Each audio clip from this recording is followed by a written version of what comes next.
আজকে আমরা 1 মিনিটে কোরিয়ান বানানের উচ্চারণ শিখি। আজকে আমরা শিখব উই, মানে রস্যৌ হস্যই উই। এই উইটা যদি শব্দের শুরুতে থাকে তাহলে রস্যৌ হস্যই আমি উভয় উচ্চারণ করব। উইজা, উইজা মানে হচ্ছে চেয়ার।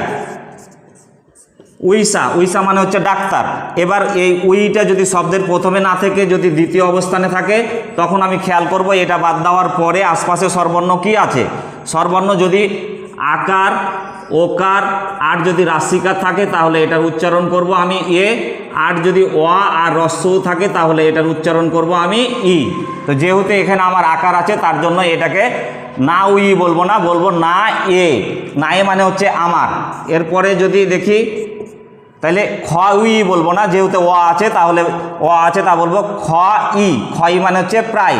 এবার যদি দ্বিতীয় না থেকে যদি তৃতীয় অবস্থানে থাকে তারপরও সেম। এটা বাদ দেওয়ার পরে কি দেখছি রাশি আছে, তো রাশি থাকলে কি হবে এ। উড়িয়ে, উড়িয়ে মানে হচ্ছে আমাদের। এখন যদি দেখি যে মধ্যে আছে তারপরও সেম জিনিস। এই ফিয়ন, এই ফিয়ন উইজম বলবো না, ফিওয়ানিজম মানে হচ্ছে 24 ঘন্টার দোকান। তাহলে আমরা নিয়মটা শিখে ফেললাম। তাহলে আমার এই ভিডিওটা কেমন লাগলো? যদি ভালো লাগে তাহলে লাইক, কমেন্ট, শেয়ার করবেন। ধন্যবাদ।